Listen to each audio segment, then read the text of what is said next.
اسرائیل کے انتہا پسند منسٹر ایتمار بن گوئر کا مسجد اقصی پر دعوے جاری رکھنے کا اعلان کر دیا ہے۔ اسرائیلی وزیر اعظم بنجامن نیتن یاہو کے اردن کے شاہ عبداللہ کے ساتھ ملاقات کے دوران مسجد اقصی کے اسٹیٹس کو برقرار رکھنے کے عزم کے بعد اسرائیل میں قومی سلامتی کے وزیر ایتمار بن گوئر نے کہا ہے کہ ایک بار پھر ہٹ درمی اور اشتعال انگیزی کا مظاہرہ کرتے ہوئے کہا ہے کہ مسجد اقصی پر دعویٰ بولنا جاری رکھیں گے۔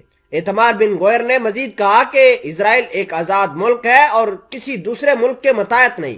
3 جنوری کو ایتمار بن گوئر نے مسجد اقصی کے صحن پر دعویٰ بولا تھا، جس سے عرب اور اسلامک دنیا نے کافی احتجاج کیا تھا۔ اس بحران کو اقوام متحدہ کی سلامتی کونسل کی میز پر بھی لایا گیا، جس کے اراکین نے اپنی تشویش کا اظہار کرتے ہوئے مقبوضہ مشرقی یروشلم میں مسجد اقصی میں اسٹیٹس کو برقرار رکھنے پر زور دیا۔ ناظرین گرامی، دوسری جانب اسرائیل نے آج غزہ پر حملے کیے ہیں، 8 بڑے حملے کیے ہیں، اور امریکہ نے دونوں ہی پارٹیز یعنی اسرائیل اور حماس، حزب اللہ اور فلسطینیوں کو پرامن رہنے کا مطالبہ کیا ہے۔ اور آپ کو یہ بھی بتا دیں کہ آج صبح اسرائیلی فوج نے غزہ کی پٹی کے مشرقی علاقوں پر حملے کیے ہیں۔ حماس سے وابستہ القسام بریگیڈ کے ذرائع نے بتایا کہ 15 اسرائیلی حملوں میں پٹی کے کچھ مقامات کو نشانہ بنایا گیا۔ القسام بریگیڈ نے اعلان کیا ہے کہ اس نے غزہ کے آسمان میں زمین سے فضا تک مار کرنے والے میزائلوں اور طیارہ شکن میزائلوں سے اسرائیلی لڑاکا طیاروں کا مقابلہ کیا ہے۔ رپورٹس کے مطابق اسرائیلی فوج کے حوالے سے بتایا گیا ہے کہ اس نے غزہ کی پٹی میں زیر زمین سرنگ کو نشانہ بنایا ہے۔ یہ حملہ فلسطینی عسکریت پسندوں کی جانب سے غزہ کی پٹی سے جنوبی اسرائیل کی جانب 8 راکٹ فائر کیے جانے کے بعد سامنے آیا ہے۔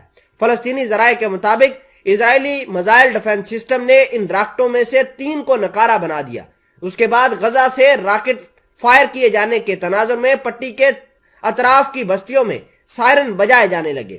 دوسری جانب امریکی محکمہ خارجہ کے ترجمان نیڈ پرائس نے مغربی کنارے میں اسرائیلی فوج کے حملوں میں فلسطینی جنگجوؤں اور کم از کم 1 شہری کی شہادت کے بعد کشیدگی میں کمی کا مطالبہ کیا ہے۔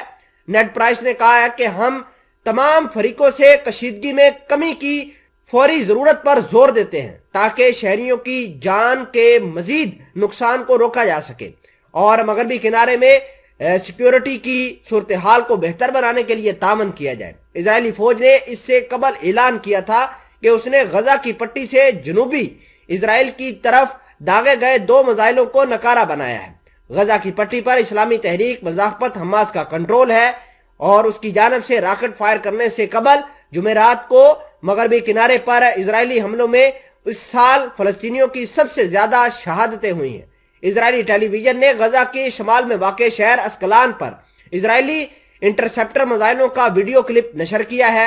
مغربی کنارے میں جنین پر اسرائیلی اسپیشل فورسز کے حملے کے دوران کم از کم 9 فلسطینیوں کی شہادت جبکہ درجنوں کے زخمی ہونے کی اطلاعات ہے، جس کے بعد فریقین میں کشیدگی بڑھ گئی ہے۔